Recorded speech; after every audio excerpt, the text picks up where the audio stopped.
네, 여러분, 안녕하세요. 네, 오늘은요, 지난 시간에 진행했던 경쟁의 장단점 수업에 이어서 오늘은 우리가 경쟁에 대해서 어떤 것을 우리의 정의와 관련시킬지와 관련된 수업을 진행을 할 거고, 완료로 표시 누르시고, 과제 제출하시고, 교과서 밑줄 다 치고 오셨을 거라 믿고요.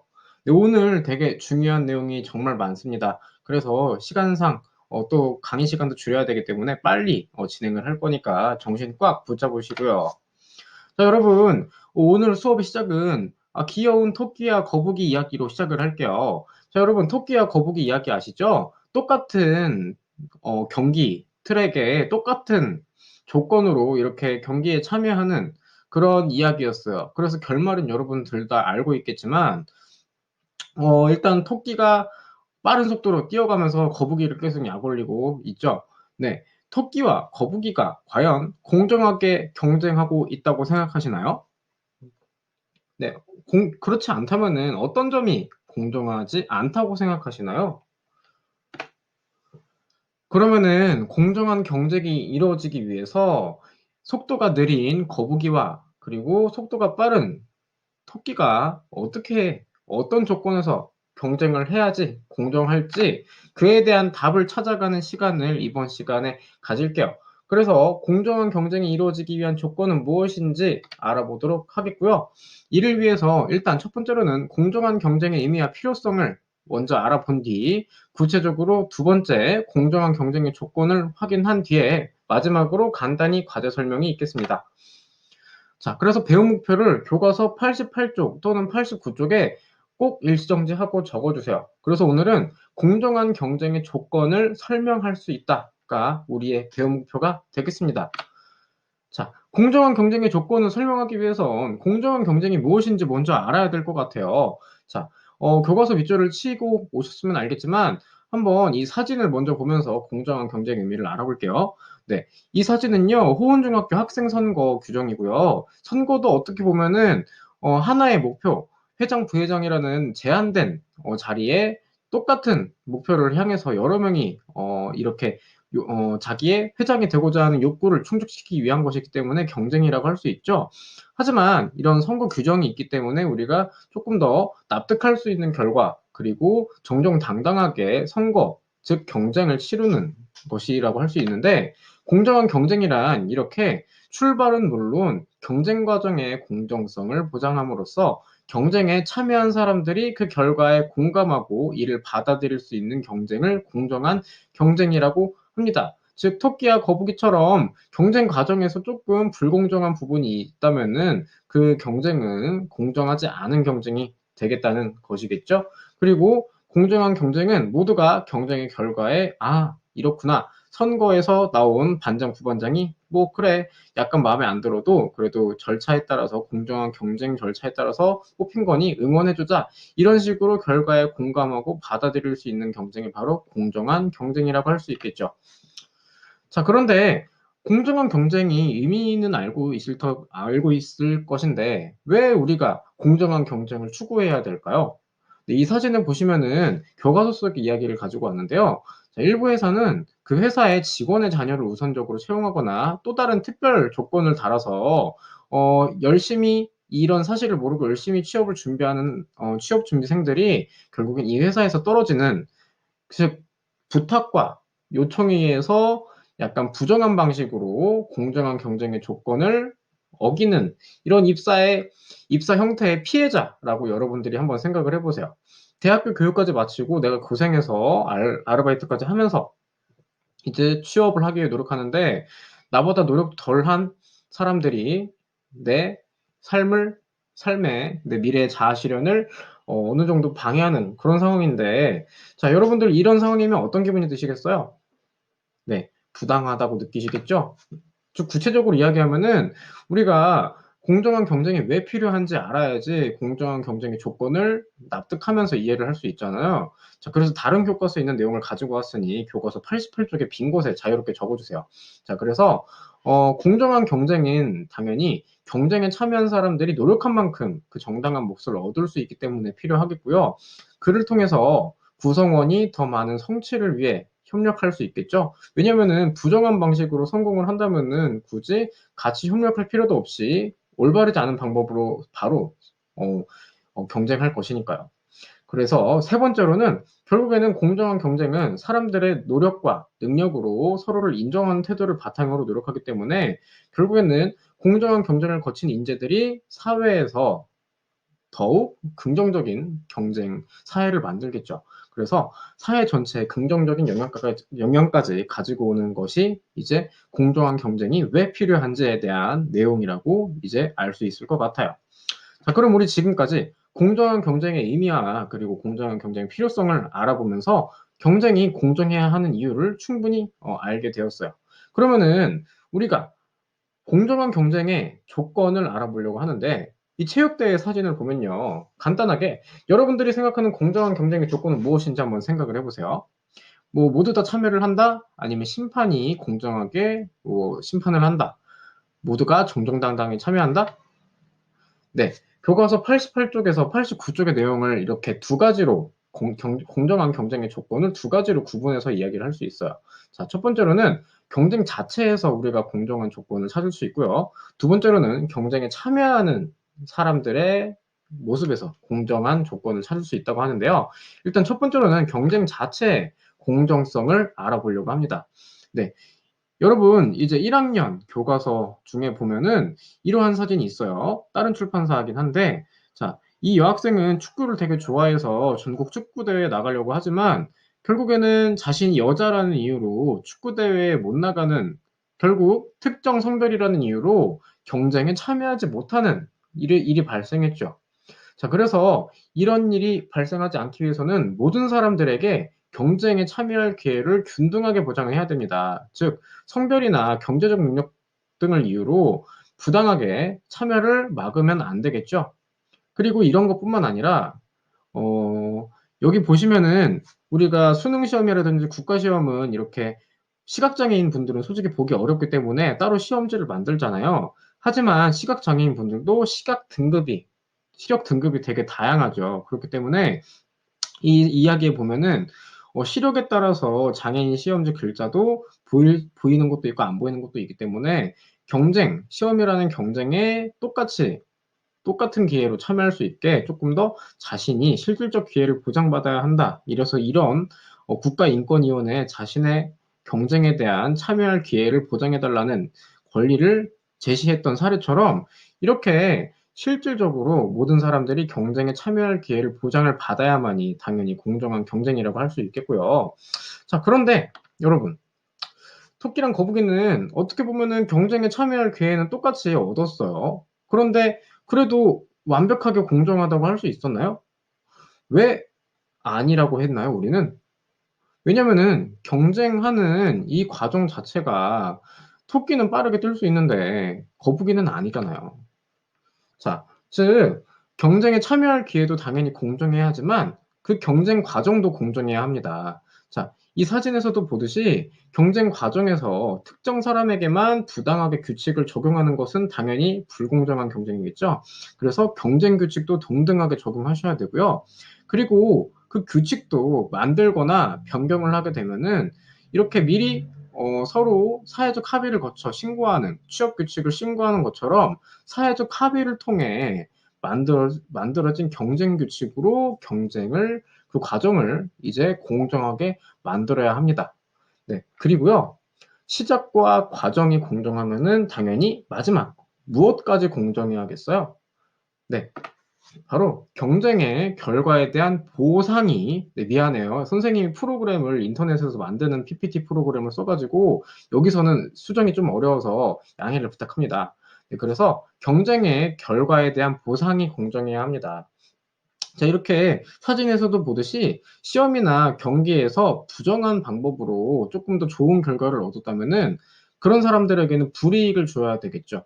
그리고 규칙을 잘 지켜 이긴 사람에게는 더 많은 보상을 해야 결과의 정당성까지 확보하기 때문에 이렇게 세 가지 경쟁 참여의 기회, 그리고 경쟁 과정의 공정성, 그리고 결과에 대한 보상의 공정성까지 모두가 이루어져야만이 경쟁 자체의 공정성을 지킬 수 있다는 것이에요. 자, 그러면 두 번째 파트였죠. 공정한 경쟁의 조건에서 이제는 경쟁에 참여하는 사람들의 공정성을 이야기해 보려고 합니다. 방금 이렇게 시험에서 부정행위를 한 사람들을 불이익을 줌으로써 경쟁의 결과에 대한 보상이 공정해야 한다는 것을 이야기했잖아요. 그런데 이런 일은 예방이 중요하겠습니다. 컨닝에 대한 예방, 부정행위에 대한 예방을 위해서 서강대학교는 모든 학생들이 정정당당하게 경쟁한다는 그런 다짐을 위해 시험 부정행위 방지 서약까지 한다고 하네요.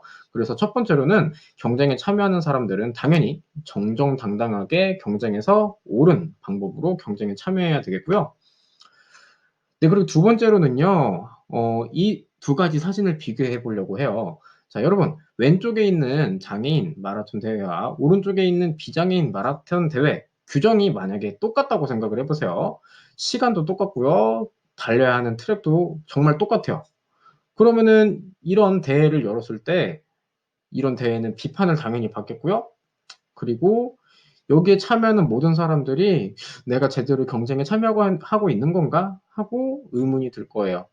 자, 이렇게 사회적 약자, 우리가 1학년 때 배웠던 거죠. 특정 특성에 따라서 사회 다수의 사람들에게서 차별받거나 차별을 받지 않아도 소외당하는 분들을 위해서 사회적 약자를 배려할 수 있어야 합니다. 즉, 사회적 약자는요, 일반 경쟁에 참여할 수 있는 조건 자체가 없을 수 있기 때문에 사회적 약자를 배려해야 하는데요.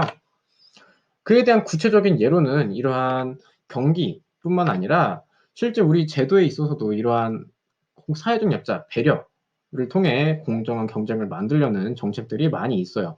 그래서 시간상 다 읽을 수는 없지만 이런 기초생활수급자를 위한 국민기초생활보장법이 있고요. 그리고 여성들이 조금 더 성공할 기회가 부족했던 것이 사실이기 때문에 여성 할당제를 시행을 하기도 하고, 그리고 장애인들이 능력만 있으면은 자신의 신체적인 한계를 극복하고 일할 수 있는 기회를 주는 장애인 의무 고용제도와, 그리고 실질적으로 수도권이나 특정 대도시의 교육 환경이 더 뛰어난 게 사실이죠. 그렇지만 그런 것을 조금 더 보완함으로써 모두가 취업과 교육의 기회를 제공받을 수 있는 지역균형 선발제도, 이런 정책들이 바로 사회적 약자를 배려함으로써 경쟁에 참여하는 공정한 사회적 조건의 실제적인 예라고 할 수 있겠는데요. 자, 여러분, 의문이 들 수도 있어요. 경쟁에 참여하는 과정에서 이런 의문이 들 수도 있어요. 내가 열심히 하는 거랑 이 사람들이 배려받는 게 너무 조금은 억울하기도 해요. 이런 생각이 들 수도 있는데, 경쟁에서 사회적 약자를 배려하는 것이 공정한 이유는 무엇이라고 생각하시나요? 그냥 옳기 때문에 뭐 그런 것은 좋으니까. 네, 조금 더 이 사진을 보시면은, 자, 뭐 경쟁과 관련도 있을 수도 있어요. 이 사진이 보면은. 자, 지금 이렇게 경쟁에 참여할 기회처럼 이렇게 야구를 보는 기회가 있다고 쳐요. 그런데 키가 작으신 분, 중간이신 분, 크신 분이 이렇게 있어요. 근데 현실에서는 지금 이런 식으로 사회가 약하신 분에게 조금 더 약간 조금 더 보장받지 못하는 현실이라고 해왔기 때문에 그냥 우리가 이런 식으로 똑같이 기회만 주면은 똑같은 기회로 보충만 해주면은 모두가 이런 경기를 보거나 경쟁에 참여할 기회가 있다라고 생각할 수 있는데, 현실적으로 이렇게 똑같은 조건으로 똑같은 참여 기회를 보장한다고 해도 이 사람들이 경기를 볼 수 있는 혜택을 받는다거나 이런 건 아니에요. 그렇기 때문에 뭐 이분이 키가 크다면은 굳이 발판이 있지 않아도 되잖아요. 그래서 조금 더 이렇게 보충이 필요하거나 사회적 약자를 위한 배려가 필요한 부분에 있어서는 이렇게 조금 더 다른 대우를 하는 게 필요한 것이 사실이겠죠. 그래서 이렇게 기초생활수급자나 뭐 장애인, 그리고 특정 뭐 지금까지 소외당해왔던 여성들에게도 우리가 똑같이 인간으로서 사회에서 온전히 자기의 자아 실현을 위해서 경쟁에 참여하는 사람들을 위해서라면은 우리가 이렇게 조금 더 다른 대우를 하는 게 어느 상황에서는 필요한 것이 공정하다고 할 수 있어요. 자, 그래서 이러한 상황을 조금 더 깔끔하게 영어로 정리하면은 교과서 89쪽에 정리해 보세요. 자, 평등은요, 이 사진이에요, 이 사진. 그래서 차별 없이 고루가 한결같이 이렇게 이렇게 발판을 제공하는 것을 평등이라고 할 수 있어요. 똑같이 주는 거. 근데 차등은요, 차별이 있게 대하는 거예요. 차별이 나쁜 것만 차별이라고 하는 것이 아니라 다르게 대우하는 것이 조금 더 우리가 도움을 줘야 되거나 배려를 하는 분들에게 다른 대우를 좀 더 하는 것을 차등이라고 합니다. 자, 그래서 우리가 평등한 상황과 차등이 필요한 상황을 좀 더 구분을 해가지고 경쟁에서 왜 사회적 약자를 배려하는 것이 공정한지 고민을 해볼 필요가 있긴 하겠죠. 물론 모든 상황에서 차등이 옳은 것도 아니고 모든 상황에서 평등이 옳은 것도 아니기 때문에 하지만 우리가 경쟁에서 차등이 어떤 상황에서 필요할지 고민은 해볼 필요가 있어요. 자, 그래서 첫 번째 이야기했던 이 토끼와 거북이 이야기에서도 보듯이 경쟁이 조금 더 공정하기 위해서는 경쟁 과정과 그리고 경쟁 자체에 있어서 그리고 경쟁에 참여하는 사람들 모두 공정해야 한다고 했죠. 그러면은 공정한 경쟁의 조건을 알았다면은 조금 더 우리 실생활에 적용해보기 위해 우리 사회에서 그 모습을 생각해볼 때 떠오르는 토끼와 거북이는 어떤 존재가 떠오르시나요? 뭐 선생님 구체적으로 이야기하기는 어렵지만 거북이가 조금 더 사회에서 경쟁에 참여해서 조금 더 어려운 조건에 놓이신 분들이지 않을까, 거북이는 좀 그런 분들이지 않을까 하고 생각을 하는데요. 우리는 이제 거북이처럼 토끼와 같이 똑같이 출발할 수도 있고요.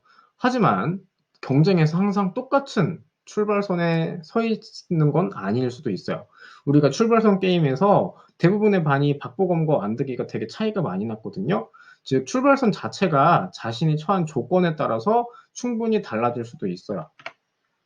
실제로 이렇게 부모의 경제적 지원이 풍부한 상황과 부족한 상황에서 똑같이 대학에 입학했다고 해도 상황에 따라서 누구는 공부를 하고 스펙을 준비할 시간에 어떤 사람은요 돈이 부족해서 아르바이트를 하느라 취업 준비는 부족하고 자신의 생계부터 챙겨야 할 수밖에 없는 그런 상황이 되기 때문에 결국 경쟁 과정과 경쟁의 시작에 대한 조금 더 그런 이런 경제적인 차이로 인해서 결국에는 취업에 있어서도 조금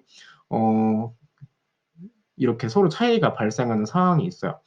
그래서 우리가 경쟁이라는 것은 하나의 목표를 위해서 여러 사람들이 같이 노력하는 것이 경쟁인데 여러분들이 생각했을 때 이렇게 출발선도 달라지고 그리고 그 과정도 어느 정도 차이가 생긴다면은 이렇게 경쟁에서의 출발선이 달라지는 상황, 그리고 출발선이 항상 똑같지 않은 상황에서 우리 사회에서 필요한 것이 과연 평등이 더 필요할지, 그리고 차등이 더 필요할지, 즉, 공정한 경쟁의 조건은 다 알아보았어요, 우리가. 그래서, 하지만 실제적으로 모든 상황에서 똑같은 것이 적용될 수 없기 때문에 공정한 경쟁의 조건을 위해서 평등이 조금 더 필요할지, 차등이 조금 더 필요할지는 우리가 좀 더 진지하게 고민을 해볼 필요가 있어요. 자, 그래서 이러한 고민에 대해서 실질적으로 우리의 도움을 주기 위해서 배움지 6번에 보면은 롤즈의 사회 정의, 즉 정의의 원칙에 대한 이야기가 나오는데요. 자, 평등과 차등에 대한 이야기를 하면서 우리가 조금 더 차등에 대한 이해를 도울 수 있는 자료라고 해요. 자, 그리고 제 1원칙은 모든 사람은 기본적 자유, 동등한 기본적 자유를 최대한 누려야 한다. 두 번째, 여기서 차등의 원리가 나옵니다. 즉 소득, 권력 등의 사회적, 경제적 불평등은 최소 수혜자에게 최대의 이익이 되도록 조정해야 한다. 그리고 공정한 기회균등의 원리. 자, 공직과 지위가 불평등할 수 있지만 이러한 불평등이 그것들이 공정한 기회균등의 조건 하에서 모두에게 열려 있어야 한다. 자, 이 내용들이 모두 지금까지 배웠던 경쟁의 조건, 참여 기회 자체가 공정해야 된다. 그리고 사회적 약자를 배려함으로써 좀 더 차등이라는 개념을 사용해서 우리가 경쟁이 공정하도록 차등의 개념을 바탕으로 사회적 약자를 배려해야 한다와 같은 내용들이 이 롤즈의 정의 원칙에 담겨 있어요. 자, 그래서 이러한 정의 원칙을 막 모든 것을 외운다기보다는 이런 것이 있다라는 것으로 간단하게 이 개념만 확인하면 될 것 같아요. 자, 그런데 이러한 정의 원칙은 정해졌어요. 근데 여러분, 이런 정의의 원칙을 그냥 특정 계층이 자신의 이익을 바탕으로 만들어도 괜찮을까요? 안 되겠죠. 그러면은 모든 사람들이 이와 같은 정의의 원칙에 합의하기 위해서는 어떻게 해야 될까요? 바로 힌트가 있어요. 그 공정한 경쟁의 조건 중에서 경쟁 과정에서 우리가 규칙도 사회적 합의를 거쳐서 동등하게 이제 적용해야 된다고 했잖아요. 그래서 이 왼쪽 사진에 보면은 이렇게 조건, 정의 원칙에 만드는 과정에 있는 사람들이 자신의 입장이 뭐 가난하든지 경쟁, 뭐 부자라든지 아니면 내가 직업이 어떻든지 이런 것을 알면서 만들면은 특정 사람들에게만 공정한 원칙이 되겠죠. 그렇기 때문에 이 롤즈는요, 이 무지의 베일이라는 것을 써가지고 이거는 모른다. 그래서 베일을 씀으로써 내 사회적 조건을 모르는 무지의 베일을 써서 최소한 모든 사람들이 납득할 수 있을 정도로 이런 원초적 상태에 있어서 이러한 사회 정의의 원칙을 만들어야 한다라는 것이 바로 롤즈가 계속 이야기했던 정의의 내용들 중에 하나예요. 그래서 결론적으로는 공정한 경쟁의 조건을 위해서 롤즈는 이러한 무지의 베일을 쓴 상태에서 사회적 합의를 거친 사회 정의의 원칙, 이 세 가지를 바탕으로 우리가 경쟁뿐만 아니라 모든 분야에 있어서 조금 더 정의로운 사회에 다가갈 수 있다라고 이야기를 했어요. 자, 그럼 우리가 다양하게 공정한 경쟁의 조건과 실제 다양한 사례들을 이야기를 했는데, 이제는 우리가 과제를 구글 프레젠테이션을 통해서 우리가 지금까지 배웠던 공정한 경쟁의 조건과 그 다양한 사례를 바탕으로 이 신입사원 채용 공고에서 어떤 것이 조금 더 경쟁의 공정한 조건을 방해하는지 아니면은 또 문제가 없다고 생각하는지를 고민을 함으로써 자신의 생각을 다시 한번 정리하시길 바라고요. 네, 지금 바로 과제 작성하면서 우리의 배움을 정리하는 시간을 가집시다. 감사합니다.